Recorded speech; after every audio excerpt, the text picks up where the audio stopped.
discute et les types ils nous regardent et ils disent peut-être, mais demain on a calculé qu'il y avait un volume de feu inouï, qu'il y avait au moins 5000 flingues qui tiraient. Peut-être c'était la moitié, mais c'est pas possible qu'il n'y a même pas eu un mort. Mais dites-moi, il y avait un plan pour occuper les ministères. Et je me rappelle qu'on l'a regardé en disant, tu peux penser qu'on est des fous ou sublimes, mais il n'y avait aucun plan de ce genre.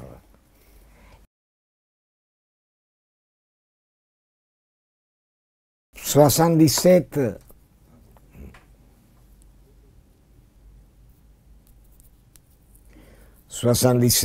comment on peut faire? Ou on tire au sort, ou alors dire une seule journée, franchement. En italien, on dit les journées capitales, una giornata campale. Ça vient, je pense, du terme militaire, campale, du camp de bataille, champ de bataille, comment c'est, campale. Il y en a eu une série à 77, mais c'était en année campale, 77. C'était aussi important, et aussi dans l'imaginaire et dans la mémoire, quelque part que 68. Même moins étendu, plus radical, plus tragique, plus en présentant une composition prolétaire plutôt que le truc binaire, ouvrier, étudiant, plus désespéré aussi, moins connu à l'étranger, mais c'est très important, 77. Donc, toujours pour revenir à soi-même, d'ailleurs, les féministes disent partir de soi-même, c'est plus correct, non? Qu'objectiver sa subjectivité d'une façon subrettiste. Nous, donc, on venait, on devait recommencer. Quand c'était fini Potere Operaio, c'est ça que ça donne une bonne habitude. On avait une appartenance. Jamais, je pense, donné dans l'identitarisme, qu'une figure de la propriété et de la filiation. L'appartenance, oui. Et puis, ça avait duré l'agonie, la faim, etc., très longtemps, mais puis, on s'était retrouvés sans drapeau, sans arrêt, et on avait passé une interlude dans laquelle on était par moments sans nom, et puis c'était recommencé. Donc quand on était sans nom, on profitait un peu pour des trucs un peu plus clandos. Et puis ça avait été recommencé comité communiste pour les pouvoirs ouvriers, sans trêve, etc. Mais puis avec tous les scissions, en fait, moi et les copains plus proches, on n'était pas majoritaire, on n'a pas ni l'obsession d'être majoritaire, ni le plaisir d'être minoritaire. Ça va comme ça va. Donc, comme quelque part de cet éclatement en 3-4 morceaux, il y a eu donc, comme j'ai dit, les féministes, et puis il y a eu un autre groupe qui s'appelait Unité communiste combattant, à ne pas confondre avec l'Union des communistes combattants, qui c'est un truc beaucoup plus tard, sorti des Brigades Rouges, etc. Et puis il y avait Prima Linea qui avait beaucoup pris, donc c'était nombreux, c'était un peu comme une rouée polarisée. Nous, on avait fait une polémique acharnée, interne, toujours fraternelle, mais sans concession. Ils avaient donc la majorité, c'est un critère. Mais comme en réalité, la plupart des camarades des comités communistes, des usines, etc., avaient pris cette option, on ne se mettait pas à faire des trucs identitaires. Donc, ils voulaient garder le logo du journal sans trêve, Jan senza tregua, deuxième série. Pour quelqu'un qui est très loin, on ne voit pas une grande différence, mais c'était, ils avaient porté la rédaction à Turin, leur centre s'était déplacé sur Turin, les gens de Milan étaient allés là-bas, il y avait beaucoup de groupes informels, il y avait Ils avaient réinvesti l'ancien siège local des potes opérailles, etc., récupéré des gens de différents groupes informels de tout type, et ils avaient commencé leur parcours. Prima Linea, c'était, bon, par exemple, les BR disait que Prima Linea avait des penchants militaristes. Et eux disaient non, nous on n'est pas avant-gardistes. La Prima Linea, ça signifie que la première ligne du front du mouvement. On n'est pas une avant-garde détachée, mais c'était un peu de byzantinisme aussi, dans lequel il y a une sorte de. La partie critique, c'est vrai, les critiques réciproques souvent. Et puis, comme ça, mais bon, il y avait beaucoup d'éléments, mais ça ferait de la micro-théorie, les rappeler maintenant. C'est pas anecdotique, mais c'est pas dans la temporalité qu'on a déjà largement dépassé. Et donc, il y avait ces trucs à Turin, et on était resté une série de groupes, par moment, provisoirement. On se voyait, on avait des activités, on était présent dans les mouvements, dans les moments de lutte qui se produisaient tout le temps, parce qu'il y avait des manifs plus ou moins armés tout le temps à Rome, à Milan, etc. C'était d'une semaine à l'autre, le samedi après-midi. Tu sais, une fois à Zurich, il y avait eu tous les mouvements de Zurich autonomes, indépendants, qui étaient dans des quartiers un peu style berlinois, et qui faisaient un journal qui s'appelait La Brise-Glace, et qui avait une librairie ouverte par des camarades du Tessin, etc. Et un jour, il y avait eu une manifestation dite par les protagonistes et par la presse à l'italienne. Un samedi après-midi dans lequel il y avait les vitres des voitures partout, il y avait les trucs, etc. Et le grand journal, disons, bourgeois de Zurich, comment ça s'appelle bon, il avait fait une photo comme ça, panoramique, samedi à l'italienne à Zurich, mais en Italie c'était vraiment un samedi, oui, et l'autre aussi. Une fois à Turin, une fois à Rome, une fois à Naples, une fois à Milan, une fois, bon, et à Padoue, à Bologne, etc. Et le titre du journal c'était « Voilà la violence nue ». Alors les autonomes un peu créatifs, etc., ils avaient fait une manif dans laquelle les premiers rangs, 300 personnes, hommes et femmes, étaient nus. Et les flics étaient abasourdis, ils reculaient. Alors il y avait devant, il y a une photo dans un grand livre, c'est 300, 500 nus, avec une banderole, nous sommes voilà la violence nue, et derrière les autres, avec les blousons, etc., avec une banderole, nous sommes les complexés. Mais tout ça pour dire que c'était appelé à l'italienne. Et donc, ça s'est passé, c'était un truc ordinaire. Et à un certain moment, janvier, début février, on faisait en plus des réunions, des trucs comme ça, ici et là. J'étais à la faculté d'architecture, là, dans l'institut où il y avait Lucia aussi. Et on me dit qu'à Rome, tu vois l'étincelle chaque fois. Il y avait eu un jeune, qui en plus c'était un type à la jeunesse communiste, que c'était plus presque rien à l'époque, qui s'appelait Bella Chioma, qui avait été, heureusement il n'était pas mort, mais il avait été poignardé par des fachos. Et là, boum, il commence un mouvement tache d'huile d'occupation d'universités, commence Rome, etc., etc., et ils jaillissent comme ça dans toute l'Italie. Un copain me dit, il faut que tu viennes, et là, ça commence, ce truc s'appelle tout de suite, qui vous êtes? Le mouvement de 77. Les universités, c'était plus les universités des étudiants, des profs et des chercheurs.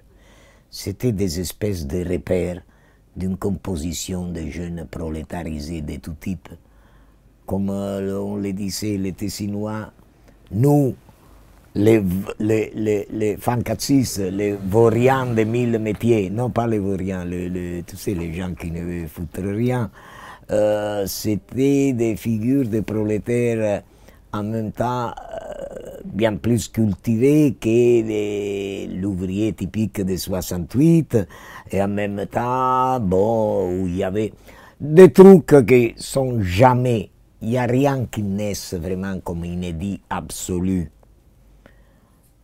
Negri s'est posé un peu comme quelqu'un qui avait des ouvertures par rapport à tout ça, les joints, la musique, les trucs, mais si tu regardes les livres d'Anne Steiner sur, à cheval des siècles 19e et 20e, les anarchistes de la propagande par les gestes, tu retrouves tout ça, des thématiques ultra-féministes, même délirantes, des trucs. Si tu regardes ces livres, donc, 77 commence comme ça, une espèce de jaillissement et de taches d'huile, d'occupation partout. Il y a des premières manifs, j'étais à Milan, mais là c'était plutôt Rome, donc je faisais la navette, j'allais à Rome, je me rappelle des manifs à l'université, toujours la même, là, la Sapienza, etc. Un jour, tout encerclé par la police, je me rappelle les Volsci, qui étaient les autonomes de Rome, une espèce de... Volsci, c'était un peuple pré-romain, mais ils avaient leur siège à Via de Volsci, où il y avait la radio Onda Rossa, Vague Rouge. Bon, ils étaient un mélange, c'était pas opéraïste comme théorie. C'était un espèce de truc anthropologique, mais en même temps, ils avaient une voiture avec marqué Durruti, mais c'était pas un art, c'était... Et je me rappelle avec Luigi, avec d'autres, on ressort les Molotov, en plus des manifs, ça recommence. Mais c'était jamais vraiment arrêté, mais ça recommence aussi. Et à un certain moment, la première journée de 77, campale, c'est le 12 mars. Donc, on arrive pas en arrière, antefatto,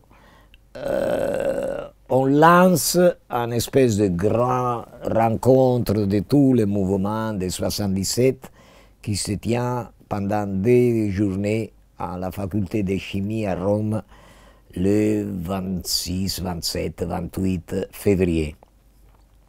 Un truc houleux tout le temps, parce qu'il y avait la bagarre entre tous les composants de la nébuleuse de l'autonomie, au sens large, coordination, nous connaissons, et certains des groupes, même ML, même les PDUP, etc., qui essayaient de rester dedans, mais qui freinaient, qui disaient toujours, tu sais, comme jeune, là, attention, à l'époque, c'était pas les Black Blocs, c'était les autonomes, donc, alors, trop couleuse, la journée s'était terminée, c'est pas pour dire, moi, je suis un peu dans les situations, après des journées de bagarre, c'était un truc ingérable.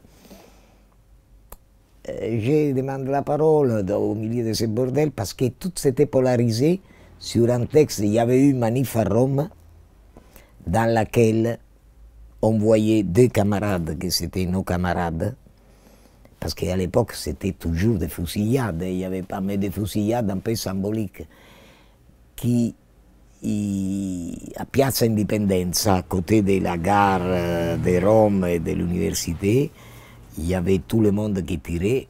Un des deux, c'est une icône, une image, il est blessé grièvement par la police, et tu vois l'autre qui a deux flingues à la main, donc il ne peut pas tirer parce qu'il aussi de l'autre, qui le traîne comme ça. L'autre il est complètement ensanglé. Après ils sont arrêtés tous les deux, Daddo et Paolo, alors partout c'était liberté pour Daddo et Paolo. Puis il y a aussi de la connerie nominaliste.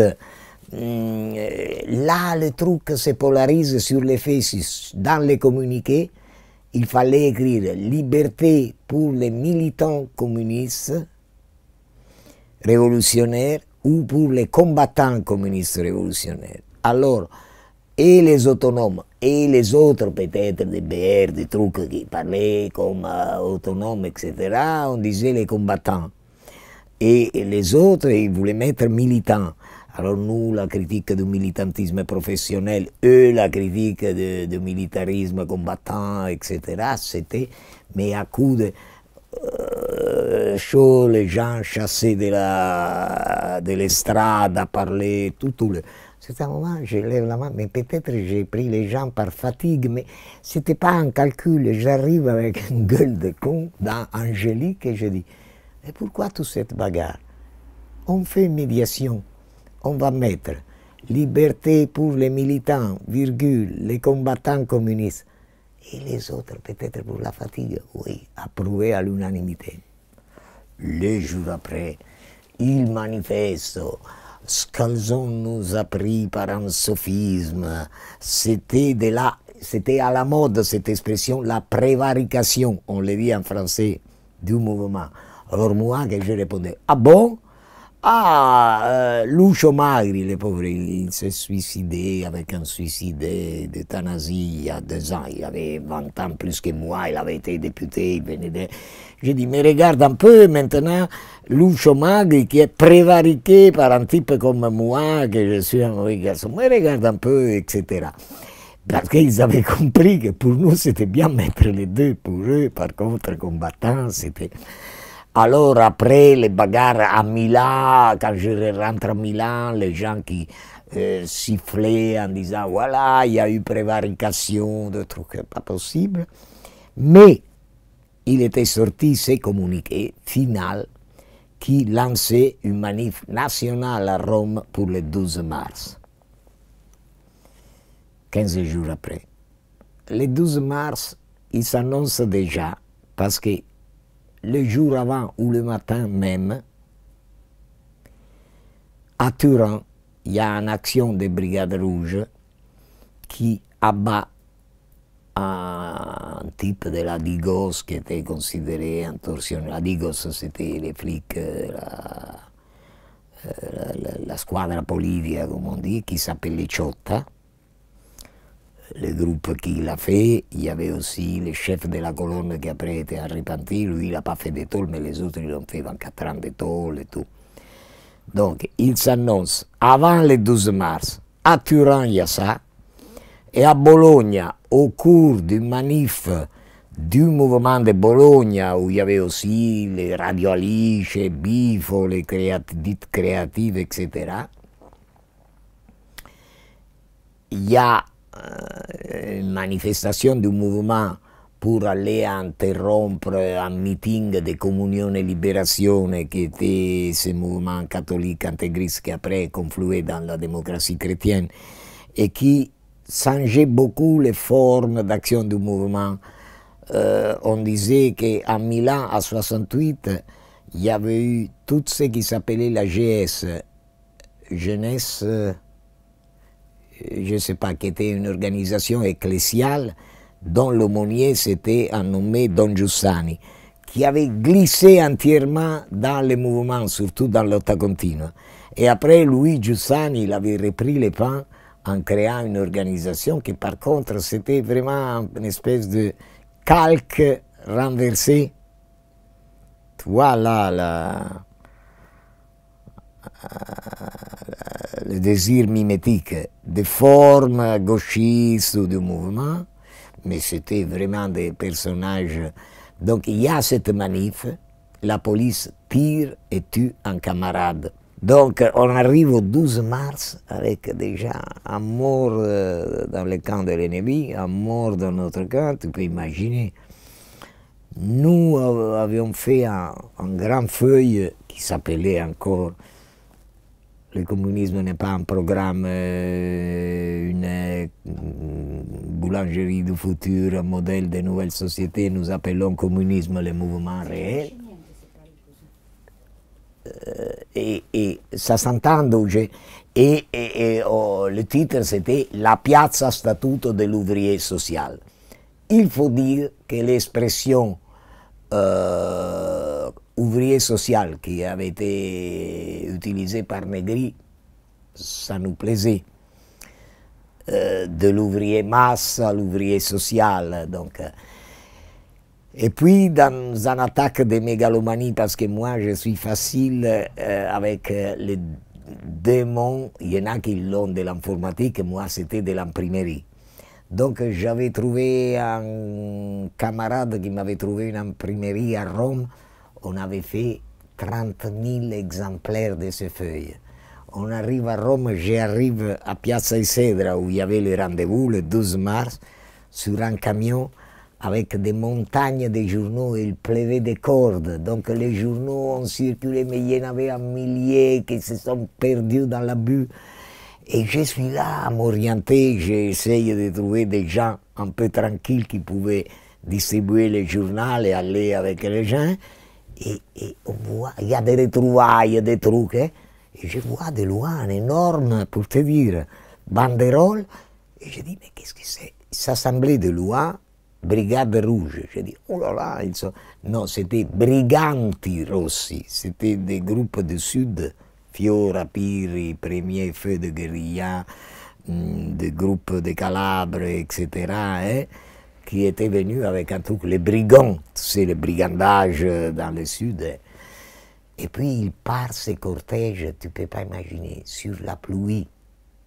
C'était une journée incroyable parce que ça tirait de tous côtés, il n'y a pas eu un mort, donc c'était un peu symbolique. Il y a eu des assauts à des armureries, il y a eu des assauts partout. Les soirs, on était épuisés, il y avait une espèce de couvre-feu. On se retrouve, j'amène une vingtaine de personnes chez un ami qui était un peintre qui nous héberge la nuit. Les jours après, quelqu'un avait oublié une boîte pleine de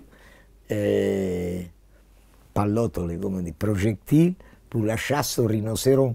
Parce que c'était comme dans un riot à New York, je ne sais pas, dans les années 60, dans lesquels on voit un black qui sort avec un frigo. Et quelqu'un lui dit, mais qu'est-ce que tu fais? Il dit, bah rien, j'ai pas de l'électricité dans les Bronx chez moi, mais c'est comme ça, pour les prendre, je mettrai des chaussures. Alors là, s'ils avaient trouvé des fusils pour la chasse à la baleine, c'était emporté tout ça. Des années après, à Paris, il vient m'interviewer, nous interviewer, quelques réfugiés, un journaliste, mais tu sais, d'une télé romaine, plutôt droitière, de type baroudeur. On était à table, moi, deux, trois autres copains, et Félix Guattari, qu'il avait interviewé.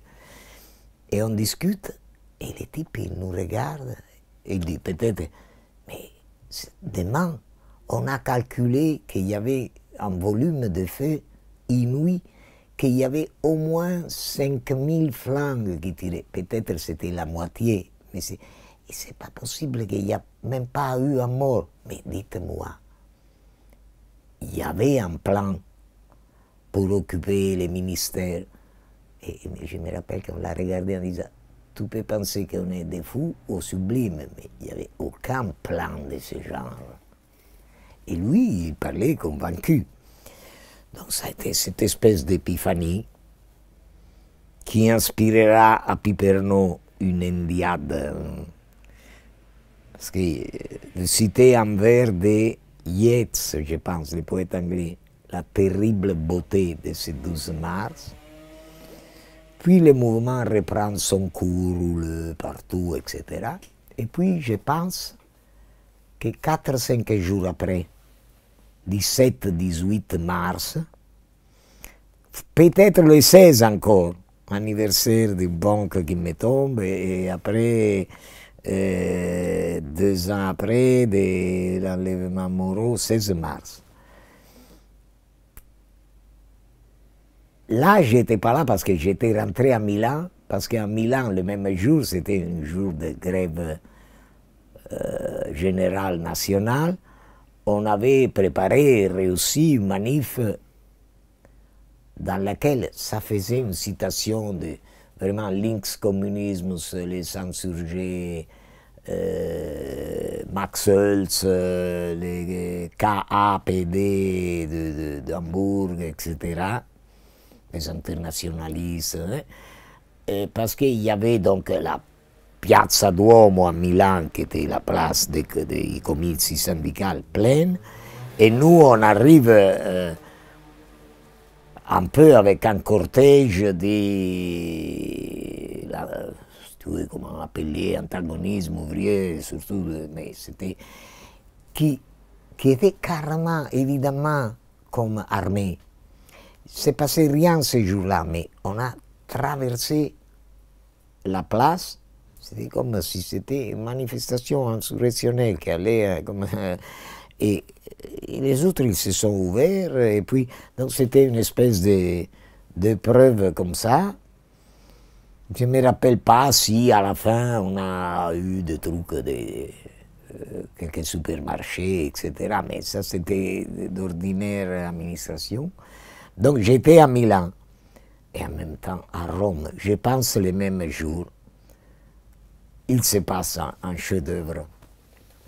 Si on voulait citer Lénine, il disait quand il y a conjugaison entre la spontanéité des masses et la terreur, ça va être.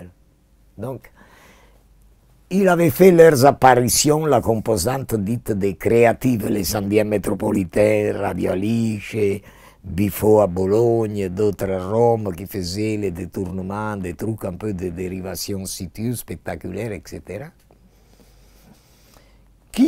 C'est pas vrai qu'il y avait d'un côté les violents et d'un autre ces gens-là. C'est un truc reconstitué à la fin. Peut-être on n'était pas d'accord, mais là, ça a joué une complémentarité. Au milieu de ce bordel que l'université de Rome était le fief de toute cette composition, le secrétaire général du syndicat CGIL, qui était un droitier, un ancien résistant, partisan, mais même il était bien plus droitier que Berlinguer, il décide de venir là-bas à tenir un comizio sur la place de l'université, comme si c'était des petits étudiants, pour dire la morale, la leçon, ça se fait pas, etc. Donc tout le monde l'attendait. Et ça a été, regarde, un truc qui a pris spontanément. Au début, je l'ai vu à Milan dans un film, j'avais une attaque de fou rire le jour après, non? Dans un truc filmé. Il monte, il commence à parler. Il y a tous les siens autour, et puis il y a toute la bande de la camaraderie un peu à l'extérieur. Alors, les premiers qui, entre guillemets, attaquent, c'est justement les Indiens métropolitains, qui les déstabilisent plus que si on lançait des pierres. C'est comme la nudité à Zurich, il ne faut pas qu'ils commencent, on les voit filmer de derrière. Lui, il s'appelait Lama. Alors, les jeux de mots, Lama, c'est le lama, l'animal qui crache là dans le Népal. Alors, Lama, on ne l'aime pas, l'ama non est l'apostrophe ama, on l'aime pas, les lamas sont dans le Tibet, lama déjà, les pancartes, lui. Et puis, il commence, quelqu'un, c'était aussi des anciens Poter Operaio, les éditions Squilibri, il commence à faire, lui il parle, et les autres, tu les vois derrière, de derrière, qu'ils font. Bam bam bam bam bam bam bam bam bam bam bam bam bam bam bam bam. Là-bas, il saute comme ça. Et tu vois donc eux de derrière qui semblent un peu à la con, et lui de plus en plus décomposé. La cravate comme ça, transpirée, décomposée. Et à un certain moment, il crie de plus en plus, il n'en peut plus. Et quelqu'un du service d'ordre, il tombe dans les traquenards, que peut-être c'était une astuce de l'histoire. C'est-à-dire, il donne la charge contre les Indiens métropolitains. Alors c'est eux qu'ils ont attaqué.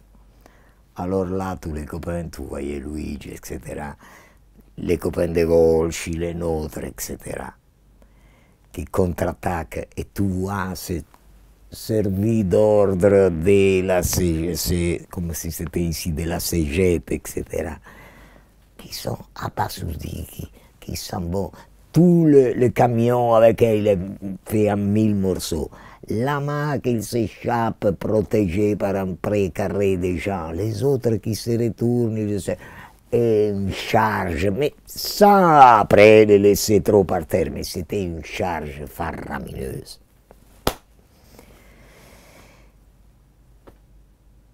Voilà pour la main. Puis il y a eu d'autres journées, une journée triste et dure, le 14 mai, tu sais, il y a le livre qui est sorti, où il y a eu un truc, parce qu'il faut raconter aussi les histoires tristes, le 14 mai, il y avait une manif de toute l'autonomie à Milan. Oui, après la main, il y a eu des trucs à Milan, des bagarres, des choses.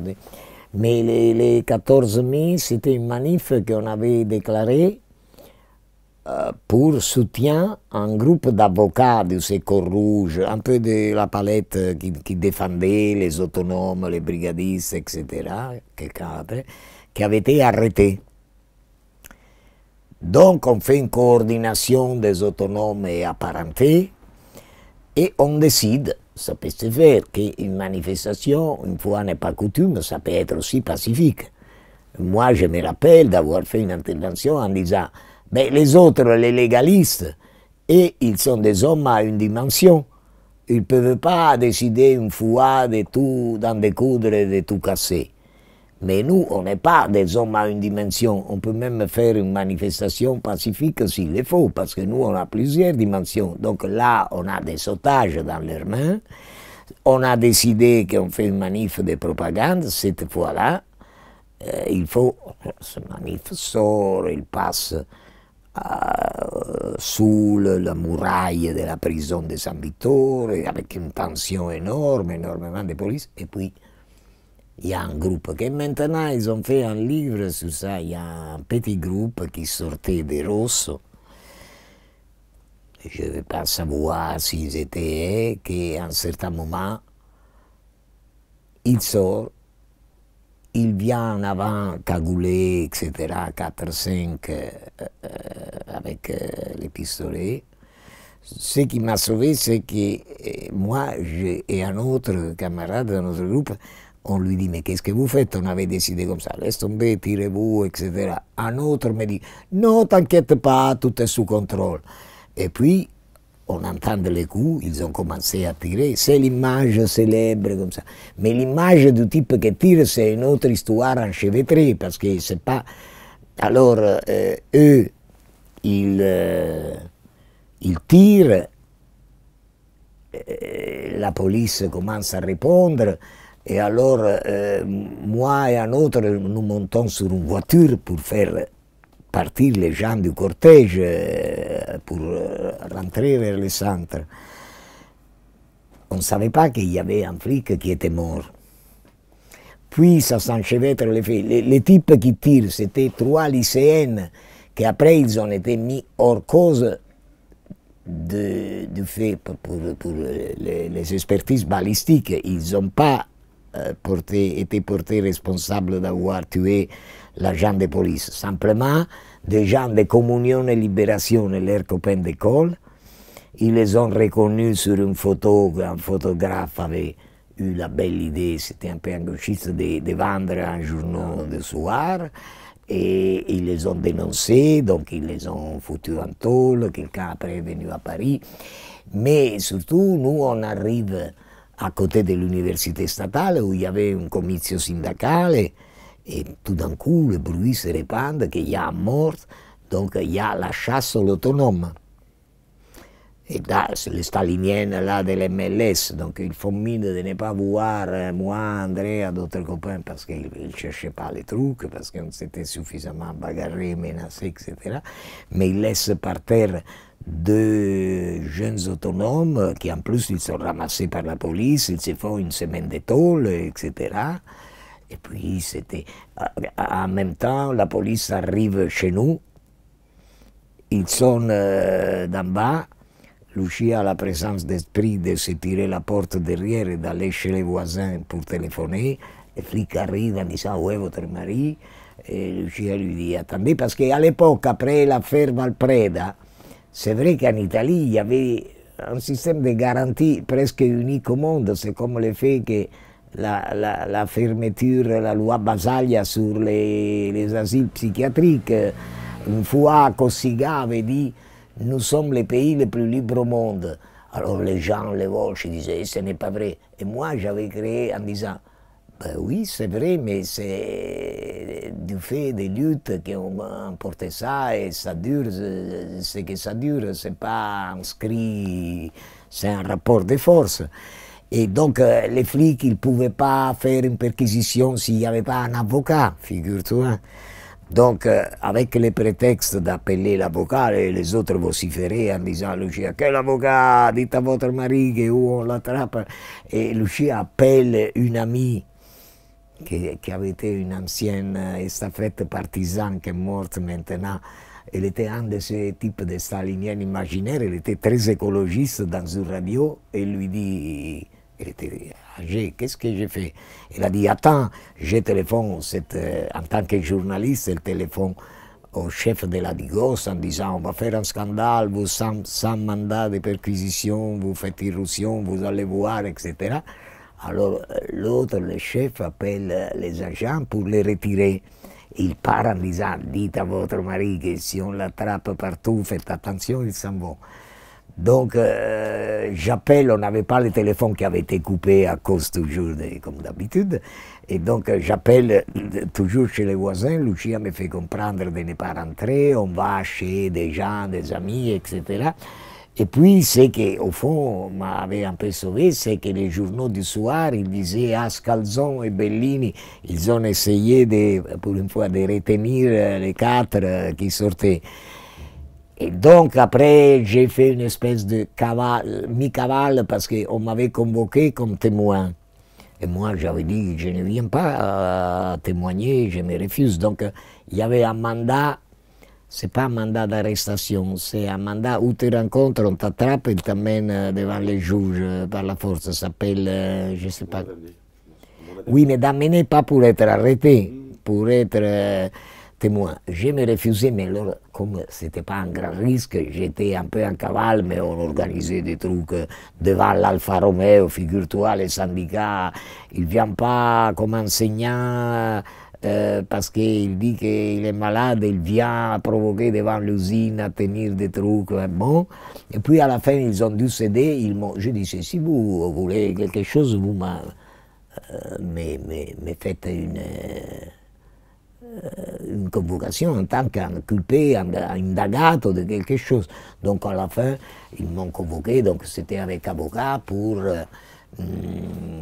organisation de manifestations séditieuses non autorisées, mais c'est terminé à rien. Mais là, c'était vraiment la démonstration que c'est un problème des rapports de force, des trucs, c'est pas que c'est les droits non inscrits. Et donc,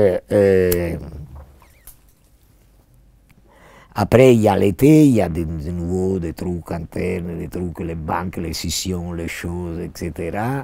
La pneumonie l'été, et puis à un certain moment, l'année se termine avec deux autres journées un peu importantes. Bon, il y avait une période qu'après ce 17 mars, il manifesto Rossana Rossanda, il écrit un article qui était une certaine ouverture, parce qu'il dit Oreste Scalzone, c'est un peu le symbole tragique de quelqu'un qui se retrouve à la tête de quelque chose qui devient de plus en plus l'autonomie, une espèce de mucchio selvaggio, comment s'appelle l'ordre sauvage, obscur, qu'on sait quoi, qu'est-ce que c'est. Alors c'est tragique, il essaye d'amener, donc il y avait une espèce de reconnaissance. Alors on décide que moi j'en profite pour répondre, ils doivent me publier, et puis même les autres quotidiens, les quotidiens des lavoratori, Lotta Continua, il y a une polémique, etc. Et nous on enfonce les clous.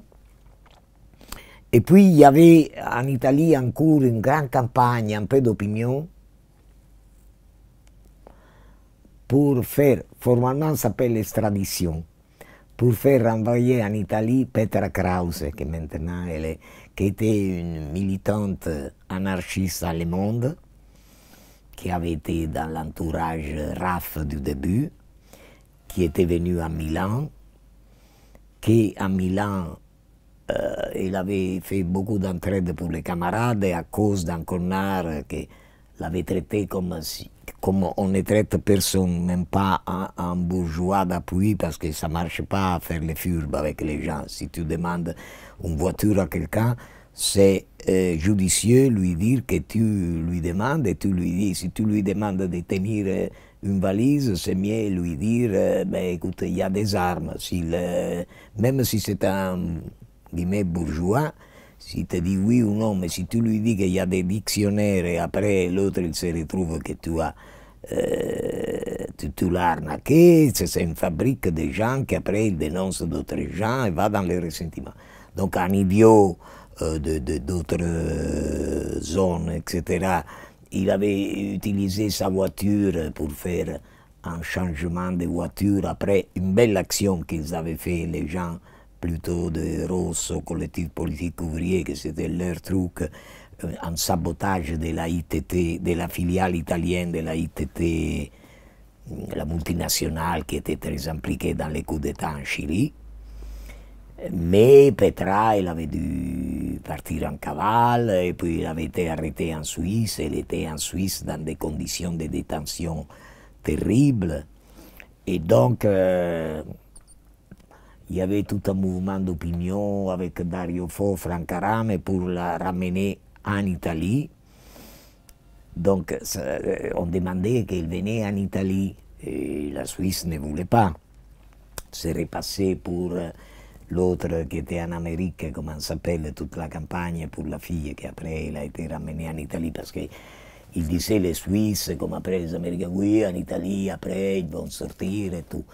Mais à la fin, il y avait eu gain de cause et il y avait un écrivain de Naples qui avait fait un mariage blanche avec elle. Donc il y a une grande fête à Naples quand elle arrive à Naples.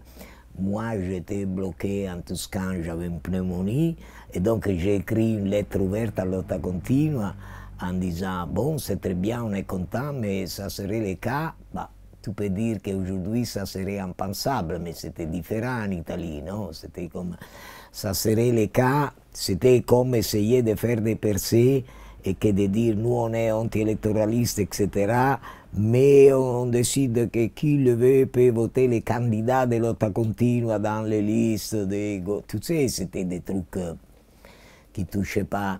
Et des ouvriers de lutte, peut-être ils font mal, mais ça ne coûte rien. Un vote ne se refuse à personne comme une cigarette. En tout cas, bon, c'était. Aujourd'hui, tu sais, et alors j'ai dit, il faudrait bien que tous ces braves gens spettina un po', comme on dit, se dépeignent les cheveux, se décoiffent un peu pour essayer de parler de notre camarade Mimmo Zinca qui est depuis 13 ans en prison, des camarades de Naples, etc. Et vous pensez que c'est comme ça parce que vous ne les connaissez pas, mais il faudrait alors faire une campagne. En même temps, Lotta Continua, ancien Lotta Continua, parce que Lotta Continua aussi, il y avait un groupe qui avait gardé le journal qui s'appelait Lotta Continua pour le communisme, était un peu charnière entre leur vieille tradition et l'autonomie. Alors, il lance une espèce de. En France, c'était très connu, tu es jeune surtout, mais c'était le grand. Meeting contre la répression, 22, 23, 24 septembre 77, Bologna. Et c'est là qu'il y avait eu la signature qui était venue à Bologna, Félix Guattari, et un truc signé Deleuze, Foucault, Pierre Alvax, etc., Maciocchi qui était descendu à Bologna, qu'on disait, bon, il y avait le maire communiste de Bologna qui avait invité tous les commerçants à fermer, ils avaient envoyé les blindés à Bologne, à Berlinguer qui disait les untori, les porteurs de la peste, c'était un climat comme ça. Il y a des gens de France qui ont été arrêtés parce qu'ils descendaient à Bologne, ils avaient trouvé des armes, des trucs. Donc il y a cet énorme truc à Bologne. Alors c'est comme ça. À Bologne, ils sont arrivés plus que 100 000 personnes. Pour le cortège final, c'était énorme. Et à l'intérieur de ces 100 000, les méchants, c'est-à-dire nous, on était un truc dans les trucs, mais on était les palais du sport, plein. 7-8 000. C'était les mouvements de 77, les autonomes, mais il y avait tous les groupes armés, ils ne pouvaient pas venir pignon sur rue. Alors là, il y a eu un truc que tu peux regarder dans les journaux, du début à la fin. Alors il y avait des lettres envoyées, il y avait par exemple Tony Negri qui avait une période, il était en France parce qu'il avait eu un procès, je ne sais pas de quoi. Biffaut qui était en cavale en France, ils avaient envoyé une lettre, d'autres, etc. Il y avait ce groupe de marxistes-léninistes de Milan qui avait fait par pur opportunisme, comme les staliniens, un virage vers l'autonomie, qui commençait à dire on s'était menacé, attaqué, etc. Ils avaient envoyé à l'hosto des militants en art de lotta continua, des proto-brigades rouges, etc. Et qui avait sorti le slogan PC, PCI, DC, démocratie chrétienne, et non pas l'autonomie, sont les ennemis à balayer. Mais tu comprends, c'était de l'opportunisme pur. Donc ils se présentent à l'entrée de ce palais du sport, ils ne veulent pas qu'il y ait un contrôle, qu'ils n'ont pas leur arme préférée, les clés anglais. Donc je me rappelle qu'il y avait les autonomes de toute l'Italie qui les attendaient, et là on a pensé que franchement, si ça s'est terminé avec le lynchage de quelqu'un, là, ce n'était pas le moment. Donc, je me rappelle que moi, j'ai poussé un espèce de type énorme en disant tu n'as pas compris, si on n'est pas à Milan, arrêtez, ne rentrez pas, etc.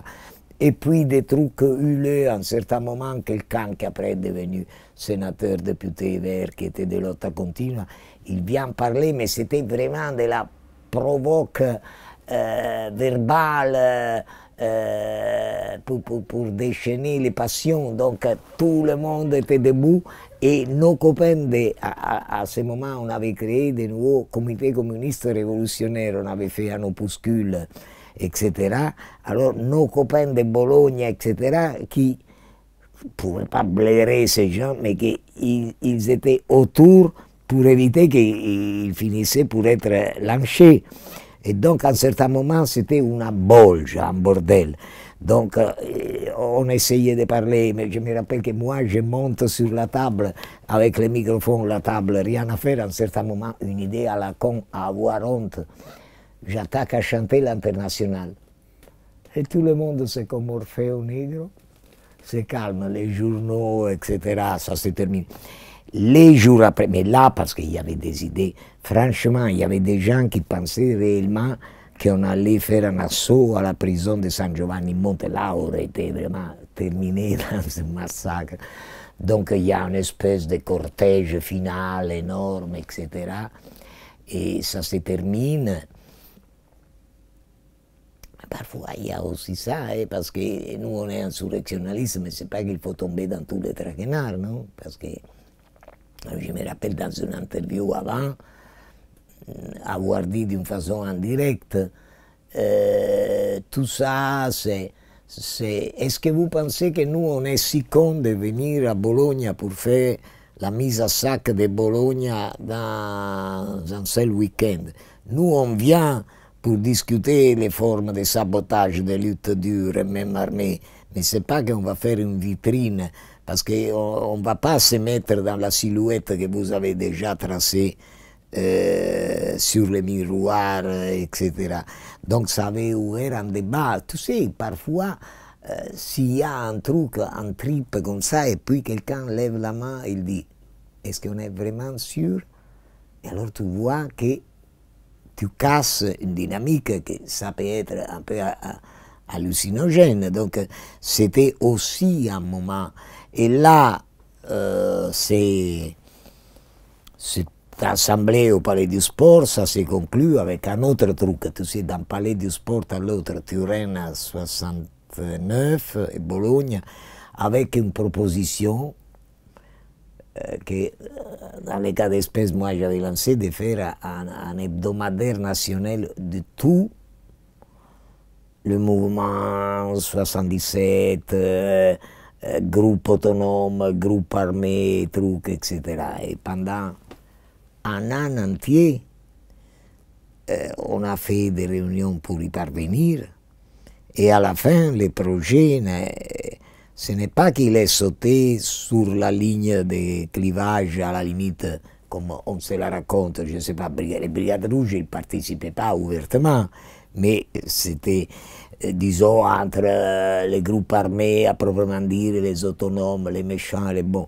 À la limite, ça a été, autant qu'à Turin, c'était que la mayonnaise n'avait pas pris pour une compétitivité de frères ennemis entre nous de la classe et les futurs lotta continua, les gens de Pisa et de Turin.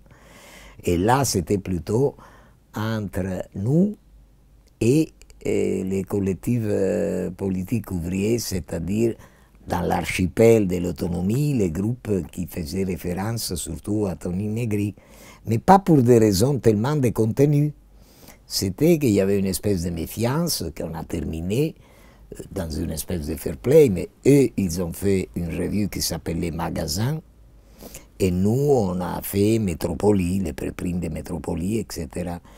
Et en pleine discussion sur tout ça, il arrive, 78, l'enlèvement Moreau.